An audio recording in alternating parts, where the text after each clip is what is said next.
But we're in lesson 7. We started lesson 7 with the prophet Hosea and got down the first couple of questions.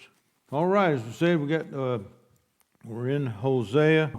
Let's do the time periods before the flood, the scattering of the people, the patriarchs, the Exodus, the wandering in the wilderness, the invasion and conquest of Canaan, and the judges, the united kingdom, and the divided kingdom, and Judah alone, and the captivity and return from captivity, the years of silence, and the life of Christ, and the early church, and the letters to the Christians. Of course, as we noted, we are in the divided kingdom now, studying through that, and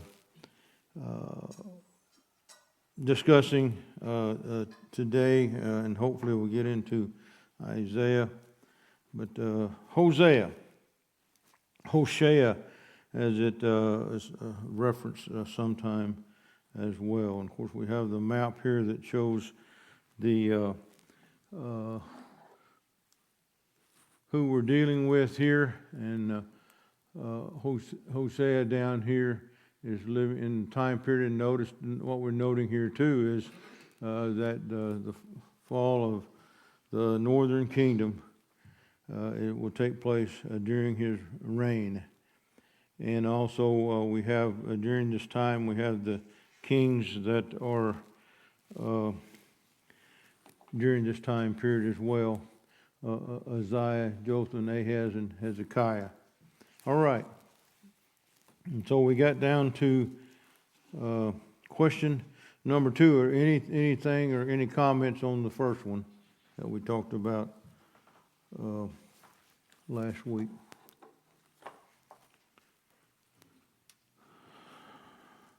One thing I don't know if I mentioned or not.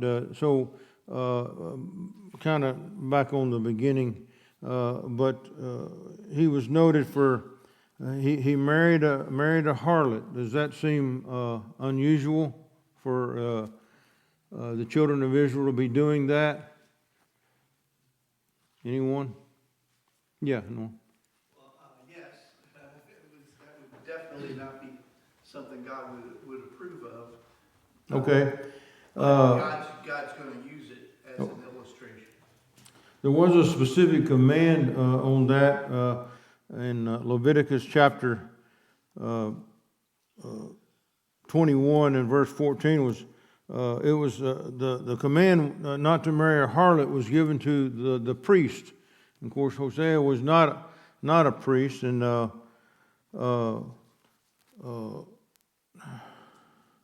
so remember too that Solomon married Rahab the harlot. Matthew chapter 1 and verse 5, in which Christ eventually came from. And as mentioned, Hosea was a prophet and not a priest. But yeah, it was unusual, but God, through his infinite wisdom and plan, is showing people and showing us through this book the condition and the state of Israel at this time. Yeah, Norm? God uses it as the perfect illustration because in the applications of the New Testament, Christians would be priests. All right. And so we have the prohibition is about the priests. And so there's a direct correlation to Christians marrying somebody that is of the world from that standpoint, and which is similar to what the Old Testament standard was when they didn't want the Israelites marrying into people that were not followers of God. Okay. So God made the illustration perfect. Sure. Good lesson. Number 2, actually, I skipped one. Number 2, so how does, and we might have talked about this, how does the spiritual condition of Israel compare with the fidelity of Gomer? Any comments on that one that you'd like to make? Okay. Did I mention that there in chapter 2 and verses 16 and 17 that God didn't want them to call him by the name of Baal anymore? Did we comment on that? Okay, so why wouldn't God want him to do that?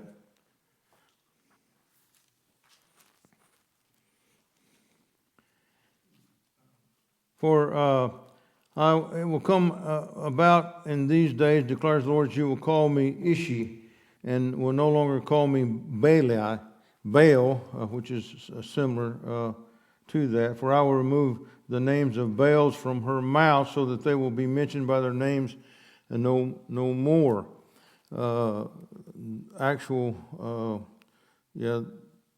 The word means my Baal, and the master is called in the New King James Version. But he says, for I will remove the names of the Baals from her mouth, and they shall be remembered by my name no more. And it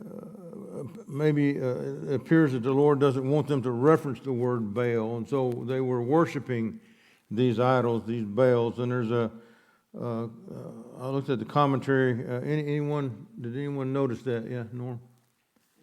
One of the things that was ironic was they were giving, like they had done earlier, they were giving credit to Baal for all their prosperity, when in fact it was God that was providing the prosperity. And he was tired of it. You going to a God, and the God that they're going to is the false God, and he's the one, in fact, God, the true God is the one providing all of the prosperity for him. So he just that would be very upsetting, and it was. So yeah, that's what they were doing. They weren't worshiping God, their master. They were worshiping false gods, false Baals, their master. Remember Aaron when after he made the golden calf, and he said, "Hear Israel, or the gods that brought you up out of Egypt." and of course the northern kingdom had that same problem with Jeroboam. Okay. Yeah. A lot of times, their behavior towards God, Israel, is used as a metaphor. They're playing the harlot with other idols or marrying women outside of the nation of Israel. That term is used, so that could be a comparison here too. Yes, very good. Anyway, I just wanted to note that. Several other comments and notes on it. Unless you have any more, we'll move on. All right. Number 3. In Hosea 3, 1 through 3, what does God command Hosea to do regarding Gomer? Let's answer that one.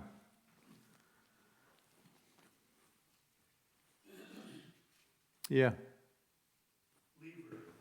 What's that? Told him to leave her. Okay. Let's look at that. For an adulteress. So is another bad choice. Restorer in this case. Yes. Yeah, right. Verse 3 says, not one, the Lord said to me, go again, love a woman who is loved by her husband, yet an adulteress, even as the Lord loves the sons of Israel, though they turn to other gods and love raising cake. So yeah, he says, go again and love one who is loved by another man who is an adulteress. And so what's the reasoning behind that? What did God want? What is God showing? Yeah. He's showing his willingness to take Israel back if they will repent and turn to him. Yeah. In the same way he wants Hosea to take her back. Yeah. And love her once again. Yeah. So you look in in the physical relationships today concerning this. I mean, this is a physical relationship, and we talked about this last week. How difficult,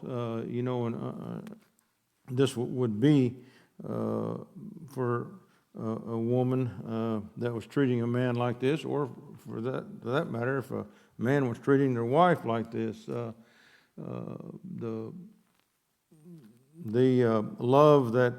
strong love that Hosea had for this woman, Gomer, and for the love for God, obeying Him as well, most of all.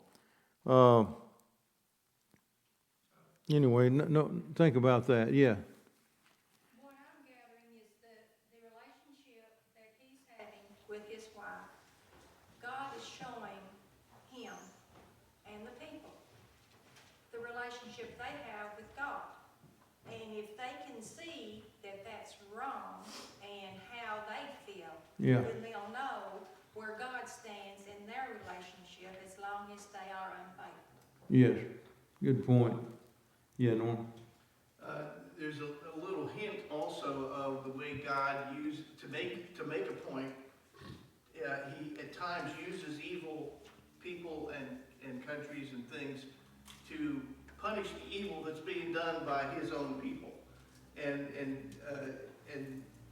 the only way that the people end up seeing that is by the punishment and the hurt that they receive as a result of seeing what appears to be a new relationship that God has with these. Back to like Jonah with not wanting to go to Nineveh kind of thing. God using the Assyrians here to come in and punish Israel. Certainly, that's a relationship that God developed with the Assyrians. But the Assyrians would fall into the adulterous kind of a relationship. There were people of the world, and God's using them to punish the people who were God's people who were being evil. There's all kinds of entangled illustrations in there. All right. Any other comments on that? So the latter part of that question is dealing with verse 4 and 5. Does anyone have a shot? Want to take a shot? Yeah. The question is, explain the reason and describe a future time and event, and what are they? In Romans chapter 9, there's a reference to this text, verses 22 through 26 of Romans chapter 9, where this incident with Hosea and Gomer illustrates the ability of God to forgive. In verse 22 of Romans 9 it says, "What if God, wanting to show His wrath and to make His power known, endured with much long suffering the vessels of wrath prepared for destruction, and that He might make known the riches of His glory on the vessels of mercy, which He had prepared beforehand for glory, even us, whom He called, not of the Jews only, but also of the Gentiles. As He says also in Hosea, I will call them my people, who are not my people, and her beloved, who is not beloved. And it shall come to pass in the place where it was said to them, you are not my people, there they shall be called sons of the living God." Okay. Anyone else? Norm? So with that, it's a reference to the remnant returning. Ultimately, what was left of it, of Judah, none of Israel comes back. And then the reference to them seeking a king of the lineage of David, that in fact was going to be Jesus, and then of course, Jesus opening then salvation up to the Gentiles who had been previously considered dogs and evil people and all that kind of stuff. Okay. So it looks like there, it says verse 4, there remain for many days without king or prince, without sacrifice or sacred pillar, without ephod or household idols. It looks like there's a time period here, is there not, that's going to occur. So here's what we have. Very shortly, the northern kingdom would be taken into captivity. We mentioned last lesson or so about 25 years. It's not very far away. If you even in our thinking about that time period, 25 years, went by really fast for me here, and it probably does for some of y'all too. But and then these people went into captivity, And I think Brother Norm mentioned this a little while back. There were people left in this area, but they're not a entity anymore. They're not a group anymore. Even after they got into the Assyrian captivity, after that, they were assimilated, or whatever the word is. They just went in and were dispersed, and so no longer a nation anymore. And then Judah, of course, would be taken into captivity. But there's going to be a time period after this, and again, Israel and Judah will not be considered as a nation or anything like that anymore physically. And so there's a time period in which we talk about the years of silence, the time, and then it says, verse 5, then there's going to be a king. You know, they will receive a king. And so we're looking, and it talks about the last days. I think that's important. And we'll talk more about the last days later on. But I think we need to look at that. There's some passages, Hebrews chapter 1 and verse 2, and Galatians 4, verse 4, when the fullness of time came. And so there's a change that's going to take place. And so we won't get into it anymore unless someone else wants to discuss it. But we'll talk more about the latter days. Any other comments on that? Number 4, what reasons does God give for their destruction in chapter 4, and what factors contribute to this? There's a whole lot of stuff there. Yeah. Well, we got to start off with the people were destroyed for the lack of knowledge. Okay. We see that one all the time, and this is where this comes out. All right. They were destroyed for lack of knowledge. Again, we think about who, in this situation, who Hosea married. And then we talked last week, and I think I even mentioned this, we talked about it some more, but possibly 2 of the children were illegitimate. And so what you have a lot of, with children here, they don't have any knowledge of God because the people are not teaching them. And so, yeah, they're destroyed for lack of knowledge. But he mentions several things that he was destroying them because of what they were doing. Yeah. No truth or mercy or knowledge of God in the land by swearing and lying, killing and stealing and committing adultery. Yeah. They break all restraint with bloodshed upon bloodshed. Yep. Very serious things there that that were taking place. Even in verse 3 it says there's possibly a drought, because of the lack of caring for the land, that even stopped doing that as well. And they had no respect for priests. And of course, many of the priests were corrupt, but even other priests that were not corrupt, they didn't have any respect for them, Norm. A lot of the stuff kind of fell into 2 categories: sinful negligence, that not doing the things that they were supposed to do, and purposeful rebellion, and going out and doing stuff they absolutely were not supposed to do. So they're taking up all their time doing the wrong things and completely forgetting about doing any of the right things that they were supposed to do. Double whammy, double sinful for especially for the leaders. Okay. Another thing noted there too in verse 18 is that their rulers clearly love dishonor, it says. And again, without a good leadership, which was the problem there for many years, from the very beginning actually, with this nation, their leadership. You notice that with any nations or people or societies today? Same problems? How about the United States of America? I mean, can you see what's going on there? And yeah. Anyway, let's just move on. Number 5. From the beginning, God wants men to only follow Him. I mentioned there Deuteronomy 6 and Matthew 4 and verse 10. What in Hosea 5 shows they did not, and what were the consequences? So Deuteronomy 6, again, we know we read that quite often. Jesus, what did Jesus tell Satan in Matthew 4 and verse 10?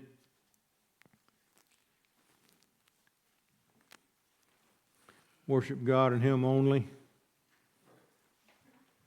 And that's what God wants. And of course, Jesus knew that, and that's what He told Satan. So again, in Deuteronomy 6, same thing. Fear the Lord your God and serve Him. Hosea 5 and verse 1 says, hear this, O priest, O house of Israel, O house of the king. So you got the whole gamut there. You've got the priests, which are the spiritual leaders. You've got the whole house of Israel, everyone involved, and you got the king, the leadership, the social, economic leaders, which should have been spiritual as well. So he's condemning them all. They were being led away, of course, by their leaders and priest and king as well, because the priests were again worshiping idols, and the king was not the king was not going to God, but was going to other nations to try to get support from them to defeat other nations around them. Any comments on that? Yeah. Oh, yeah, in obviously from the beginning, when they were trying to separate themselves, when it split, they immediately set up, in Dan and Bethel, the golden calves or whatever. So from the very beginning, they did that, but they just kept going down that path. Verse 4 says, their deeds did not permit them to return to their God, for the spirit of whoredom is within them, and they know not the Lord. And some of their consequences was, when they're trying to worship God with their flocks and herd, they shall go to seek the Lord, but they will not find him because he's withdrawn from them. Okay. Like Hosea and Gomer, again, we mentioned two of the children may have been illegitimate. Verse 7, notice there it says, they have dealt treacherously with the Lord, for they have begotten pagan children. Now after a new moon shall devour them and their heritage. And so possible relations there. And verse 13, then Ephraim went to Assyria and sent to King Jareb, yet he cannot cure you nor heal you of your wound. And so again, they were going to the wrong people. What were the consequences mentioned here, Norm? God was going to separate himself from the people until they acknowledge their guilt. Okay. Which has a hint of hope in there, in that there is a remedy. Yes. Okay. So specifically it says there in verse 14, I will tear them and go away. I will take up them away, and no one shall rescue them. And so no one, we see here, no one's going to stop God's plan, and we see, of course, what takes place. And as Norm mentioned, it's unbelievable, and thanks be to God, He's so merciful and long-suffering. Verse 15, I will return again to my place till they acknowledge their offense, and then they shall seek my face. In their affliction they will earnestly seek me. And so that's God's plan all along. I mean, when people sin, He's patient, long-suffering. He gives us time to repent, thankfully, and He waits for us, to do that. He wants us to do that, and we have, of course, passages related to that as well we know about. Any other comments on that? One thing, let's look at number 6 real quick, and then we might skip number 7 and go on to 8. But I wanted you to notice in chapter 6, it kind of reflects on the character of Hosea a little bit. What are your thoughts on that? Chapter 6, first 2 or 3 verses there. Yeah. Well, I would say that he was an encourager to try to get the nation of Israel to return to the Lord in verse 1 of chapter 6. Okay. Anyone notice anything distinctly there, how he worded it? I might have missed the mark here then myself, but what stood out to me, he included himself in this in the dialogue there. He said, "Come, let us return to the Lord." He was, putting himself in the place of with all of Israel there. For he has torn us, but he will heal us. He has wounded us, but he will bandage us. He will revive us after 2 days. He will raise us up on the third day, then we may live, that we may live before him. So let us press on to know the Lord. His going forth is as certain as the dawn, and he will come to us like the rain, like the spring rain from watering the earth. I thought that was a very poetic passage there, and to me it just brought out the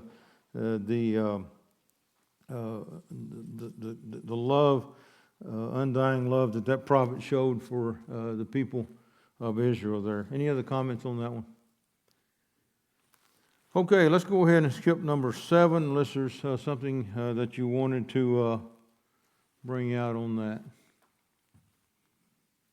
All right, again, we're talking about love here. Question number 8, notice the paternal nature of God in chapter 11. And what did you see there concerning the paternal nature?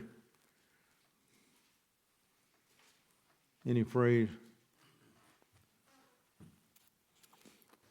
When I was the very first, when Israel was a child, I loved him out of Egypt. I called my son. Yep. I taught Ephraim to walk. I took him up in my arms. These are Yep. all things that you do as a parent. Yes. Yep. I thought verse 4 was pretty powerful too. I led them with kindness and with love. I bent down to feed them. You think about, I was thinking about, when my kids was really young, you wanted to get down there right in their face, and share, a moment with them or feed them or, sitting there at the table. But anyway, I thought that was really special. And again, God's paternal nature throughout His Word is very powerful to me, and I thought this was good. What translation are you reading? This one here is, I try to do most of it with the New King James Version, since that's what Brother Jesse uses. No, I do use several, and sometimes I put down the version, and actually in verse 14 I used the Contemporary English Version on that. Yes. I look through several translations sometimes, and I use the CEV sometimes because, again, it words things a little differently. Let's see what is y'all's read there. Let's see, verse 4. I got the New American Standard here. What was that? I was going to say the New King James says, I stooped and Yeah. fed them. Yeah, same thing there. It's kind of the same Yep. idea.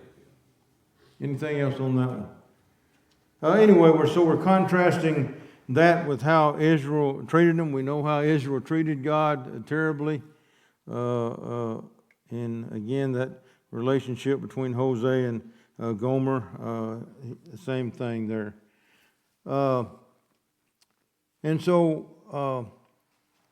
this contrast with God's love for Jesus and His reciprocal love for Him. Again, it's the opposite of the way Jesus treated God, and the idea there was going down to Egypt. He talked about Israel being down in Egypt. Of course, then they came out and sinned against Him, but opposite of what Jesus did in His family. Jesus came out of Egypt and lived the perfect life and served God. Any other comments on that one? And so there are many nations throughout history that have and continue to live like the nation of Israel does, and they've fallen as well. And we see this throughout history. We mentioned all the nations around Judah and Israel that there's no more history of them. They've gone away, and Any other comments on that one?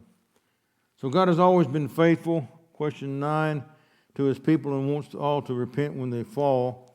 And I mentioned 2 Peter 3 and verse 9 there. So how does this chapter 14 convey a similar message?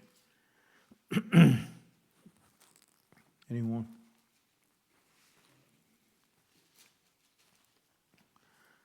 Okay, so what I've got there is Hosea 14. It really beautifully illustrates the theme of God's unwavering and steadfast love and mercy for his people.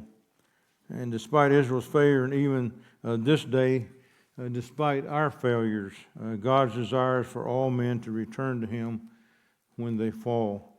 This chapter serves as a reminder to us that true repentance allows man to return to God's favor, to his favor and his blessing. And again, I say thanks be to God for his never-ending love, mercy, and justice for all mankind. Any other comments on Hosea? Okay, so let's get into Isaiah.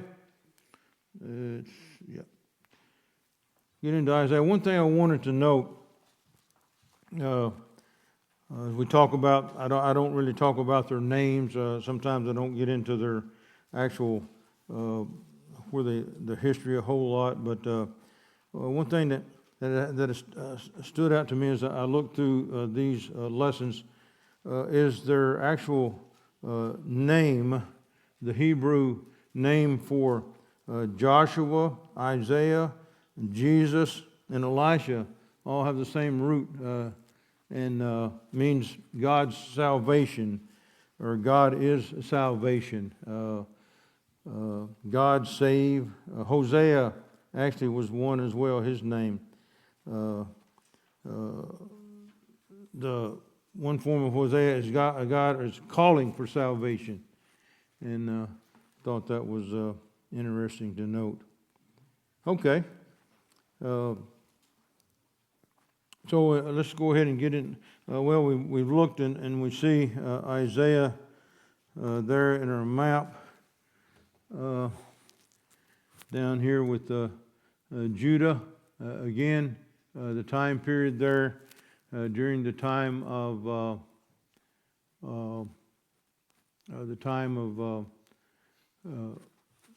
the northern kingdom being taken over by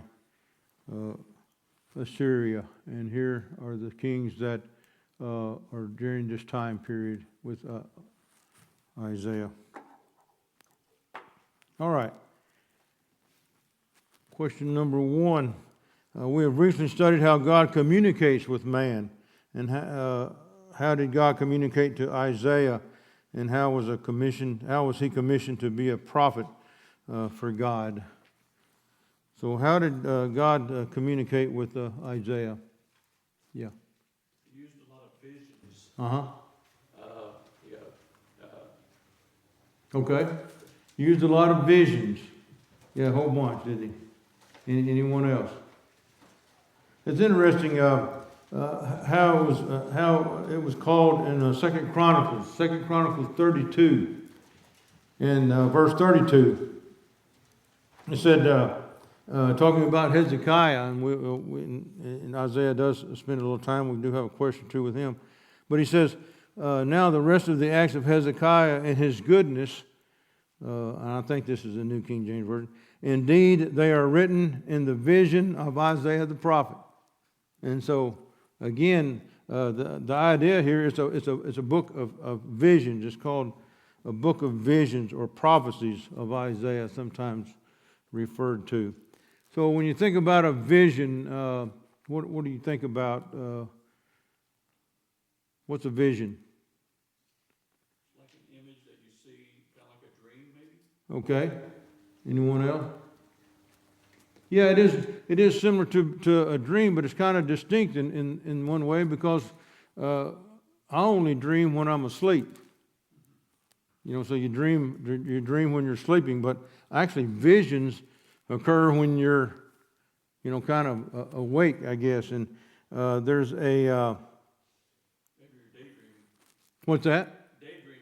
Yeah, okay, all right. Daniel chapter 10 and verse 7, Daniel was talking there, and it says, he saw a vision, but the men around him ran away. And so it kind of shows that he was, you know, in a standing up posture there. So a little difference there. The Nelson's New Illustrated Bible dictionary says experiences similar to dreams through which supernatural insight or awareness is given by revelation. But the difference between a dream and a vision is that dreams occur only during sleep, while visions can happen while a person is awake. And okay, so what about Isaiah being commissioned? Anything you want to note on that? Yeah. Well, it's kind of like the illustration you have there on the screen. It said that he realized he had unclean lips, and then the seraphim cleansed his lips by touching them with a hot coal from the altar, Yeah. and to cleanse it. Yep. So it's that scene of the seraphim glorifying God and cleansing Isaiah of sins because he had deemed himself unfit and unclean before the Lord.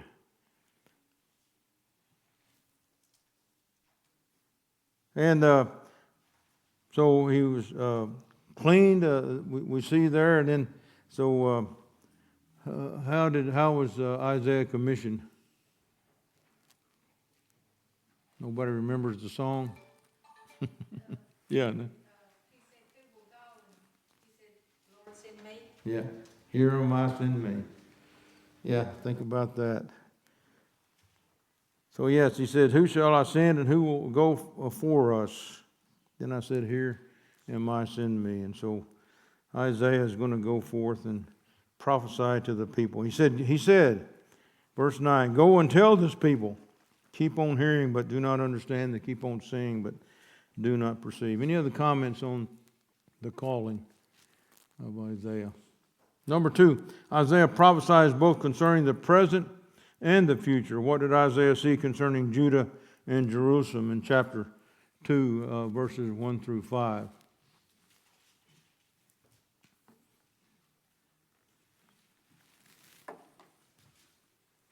Yeah.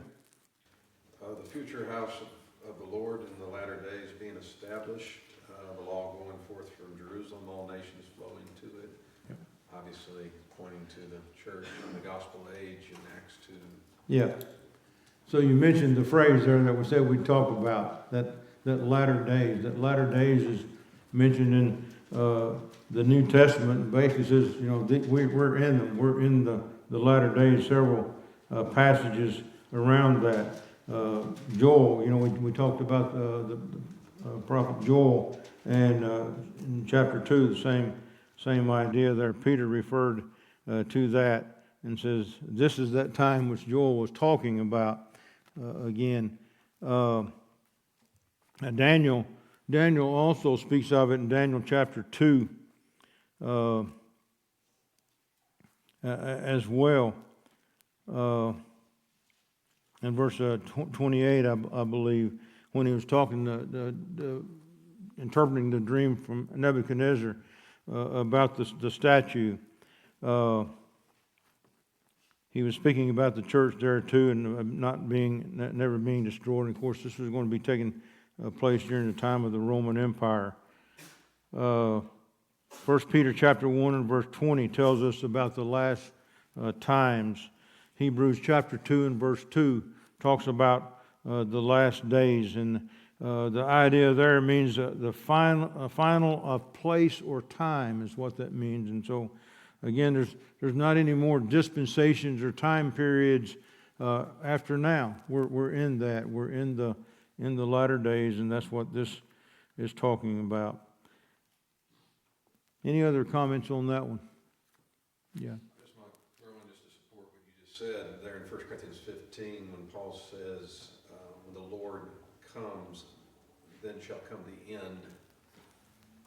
So we're in the last days right now, the dispensation of the church, Christian dispensation sometimes it's referred to, but the time of Christ's return, that's when the end will come. All right. Good, appreciate He'll it. deliver up the kingdom, not set it up. Is that- All right. Any other comments on that one? Number 3 in chapters 1 through 12, and these are broad areas that we're talking about here. But in chapters 1 through 12, God speaking through the prophet Isaiah condemns Judah and pronounces judgment upon them. What are some specific reasons for Judah's condemnation listed in these chapters? There's a bunch of them there, but just give me a few that you might have noticed. Anyone? Always idolatry. Always idolatry. Yeah, Yes. which leads to being immoral, Yep. which leads to, your cares of the world being not centered Yep. on God, but just about yourself and about your pleasures. Yep. So we listed all the kings that he was prophesying against, of course, and or around. Of course, this in here specifically with Judah. But again, they were doing idolatry as well, just kind of like Samaria or Israel. Chapter 1, verse 2 says, and they have rebelled against him. Again, they'd rebelled against him because they were marrying foreign women and associating themselves with foreign nations. And time is up. Well, we got to question 3. We're moving right along. But I do have both lessons 8 and 9 on Isaiah, and we'll get through that next week. And the questions for lesson 10 will be in the back tonight. Thank you for all your comments.